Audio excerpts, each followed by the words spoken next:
En la W, el reporte coronel. Daniel, ¿qué va a pasar hoy con un día tan importante en el juicio al expresidente Uribe?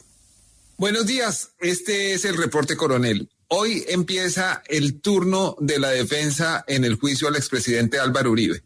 Muchos de los 75 testigos citados por los apoderados del expresidente son reconocidos delincuentes. 1. El exministro Andrés Felipe Arias, condenado a 17 años y 5 meses de prisión, sentencia reiterada en sucesivas instancias por el delito de peculado por apropiación a favor de terceros. 2. El senador Mario Uribe, condenado a 8 años de cárcel por concierto para promover la creación de grupos paramilitares. 3. El exgobernador Luis Alfredo Ramos, condenado a 7 años y 11 meses de prisión por el delito de concierto para delinquir para promover grupos armados ilegales.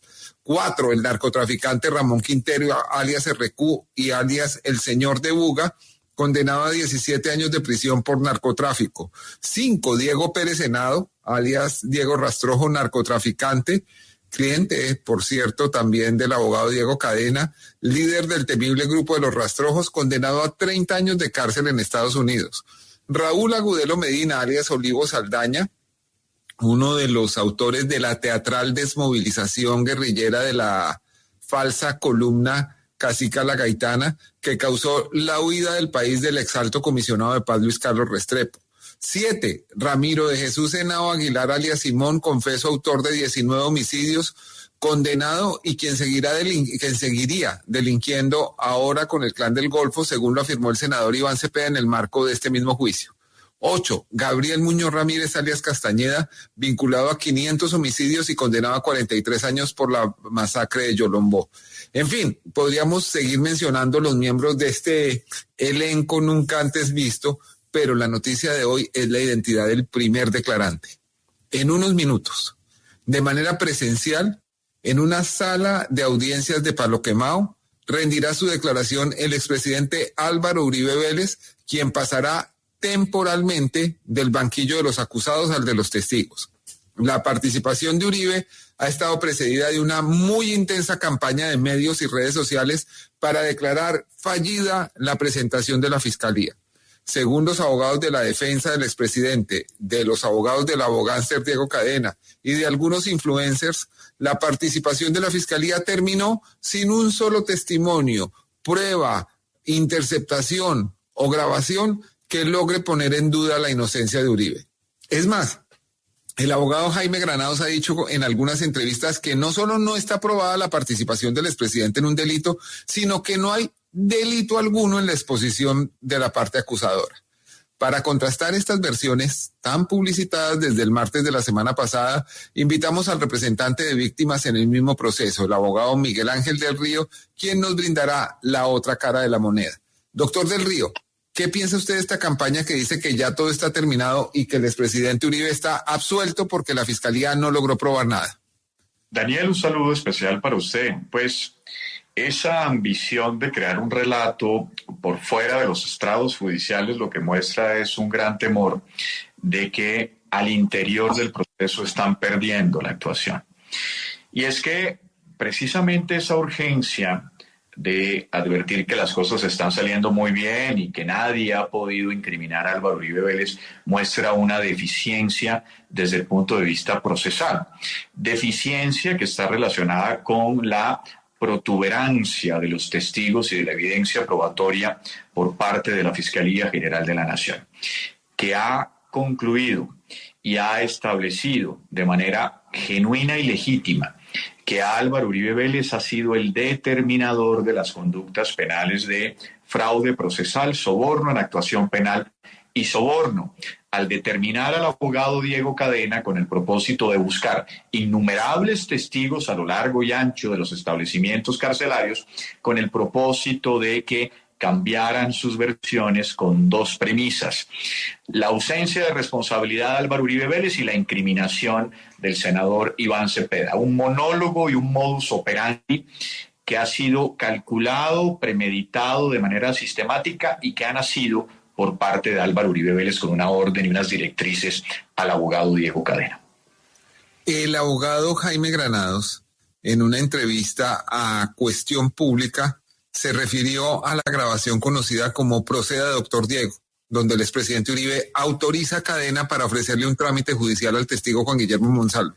Según el doctor Granados, eso no prueba nada, porque la grabación es de abril y Cadena ya le habrá ofrecido eso al testigo desde febrero. Es decir, que cronológicamente no puede ser probado que fue determinador de esa conducta. ¿Qué opinión le merece a usted esa interpretación? Es que las órdenes y las directrices dadas por Uribe Vélez no se dieron en abril, ya habían nacido con anterioridad.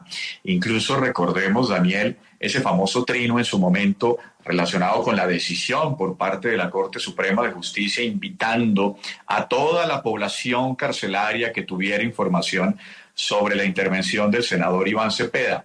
Allí es donde nacen precisamente esa máquina criminal y las directrices. Al abogado Diego Cadena, no de otra manera, Álvaro Uribe Vélez habría acudido a abogados diferentes de sus apoderados principales, Granados y Lombana. Precisamente en esas conversaciones podemos establecer cada una de esas órdenes dadas por Álvaro Uribe Vélez. Es importante establecer, Daniel, que aquí han querido crear el relato de que las interceptaciones han mostrado de que Álvaro Uribe Vélez siempre daba la orden de apegarse a la verdad o de decir la verdad, pero también la Fiscalía pudo demostrar que en esas grabaciones ambos, Álvaro Uribe Vélez y Diego Cadena, tenían conocimiento que estaban siendo interceptados. Es decir, estaban creando ellos mismos dentro de esas sutilezas las coartadas naturales para poder, ante la eventualidad de estos hechos,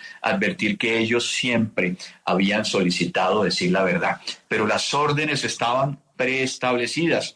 De hecho, conversaciones entre el abogado Diego Cadena y Álvaro Uribe Vélez relacionadas con la declaración del Tuzo Sierra, Daniel, advierte una orden además muy clara por parte del determinador con relación a ese testimonio. Dice, puede decirle que quite o que le adicione a esa declaración, que eso no importa. Cada una de esas eventualidades y de esas particularidades prueban la determinación en los delitos que hemos establecido. En lo particular de esta grabación, Proceda, doctor Diego, ¿es posible que no haya sido determinador porque la orden fue dada una vez que ya había el abogado Cadena efectuado cometido esa conducta? Es decir, si Pedro le dice a Juan, vaya y asalte el banco, es distinto a si Juan le dice, puedo asaltar el banco cuando ya lo ha hecho. ¿No cree usted que ahí hay una diferencia que es importante evaluar? Ya Álvaro Uribe Vélez había dado la orden de asaltar el banco. Las maniobras y los métodos aplicables con posterioridad hacen parte de la soberanía de Cadena. Pero ya la orden estaba previamente establecida. Daniel, él lo que hacía en el transcurrir del tiempo era ponerlo en aviso de cada uno de esos desarrollos. Ya Álvaro Uribe Vélez sabía que Diego Cadena iba a asistir a la cárcel La Picota relacionado con esos ofrecimientos y con un propósito establecido. Lo que esas llamadas demuestran es que Diego Cadena le informaba con posterioridad del desarrollo de cada una de esas actuaciones. Recordemos que la orden o digamos el desarrollo de lo que quería Álvaro Uribe Vélez o de su necesidad era que se cambiaran las declaraciones incriminando a el senador Iván Cepeda y absolviendo a Álvaro Uribe Vélez. Las fórmulas que utilizara Diego Cadena no materializan o no le dan además la rigurosidad a la determinación. La determinación la da la orden dada y el conocimiento de cada uno de los desarrollos de esas actuaciones. Que el abogado Diego Cadena sacara unos recursos o que ofreciera unos beneficios jurídicos hacían parte de ese desarrollo dentro de la actividad ordenada por Álvaro Uribe Vélez.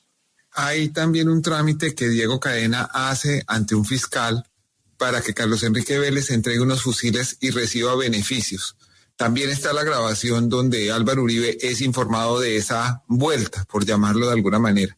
¿A su juicio, esa prueba sirve para algo?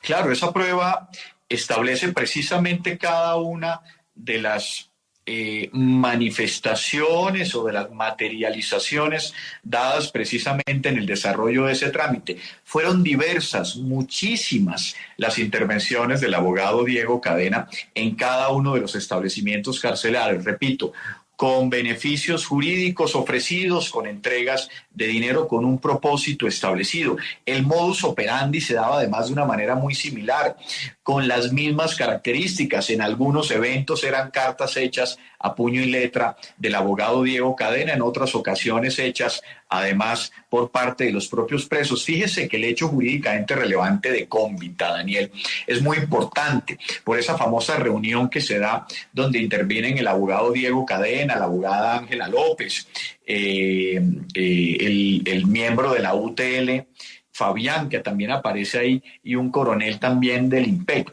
donde en esa misma noche ellos se reúnen con Álvaro Uribe Vélez, Diego Cadena y Fabián con el propósito de informarle los detalles de esa reunión, que no era otra que establecer cómo se iban a hacer las intervenciones con esos 3 internos con el propósito de cambiar sus versiones. Es decir, todo estaba instituido para darle desarrollo a eso.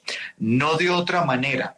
Álvaro Uribe Vélez hubiese ido entonces a buscar al abogado Diego Cadena si tenía a sus 2 abogados principales con oficinas de investigadores del más alto nivel.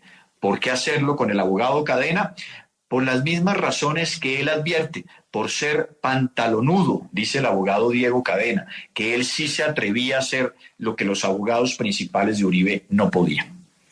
Bueno, pues ahí tienen ustedes la versión del doctor Miguel Ángel del Río, representante de víctimas en este juicio. En el año 2018, cuando la Corte Suprema de Justicia de la época archivó las denuncias del entonces senador Álvaro Uribe contra el congresista Iván Cepeda por encontrarlas infundadas y en cambio compulsó copias para que fuera investigado Uribe, las mismas voces que hoy dicen que el expresidente es injustamente perseguido señalaron que no había por qué continuar un proceso. De ese momento para acá, han criminalizado llamando secuestradores a los magistrados de la Corte Suprema de Justicia que le dictaron una medida de aseguramiento al expresidente. Por cierto, una detención domiciliaria en su inmensa hacienda El Ubérrimo. A la sombra del entonces fiscal Francisco Barbosa, consumieron años en 2 preclusiones que no soportaron análisis judicial. Las 2 jueces que rechazaron los intentos de archivo igual fueron cubiertas con insultos y descalificaciones. Recientemente han tratado de recusar a la juez 44 penal del circuito que preside el juicio contra el expresidente y también a la fiscal que lleva el caso. Veremos qué pasa finalmente, si este caso sobrevive a la prescripción. Como sea, el testimonio de hoy es digno de verse. Este fue el reporte coronel de hoy. Muchas gracias.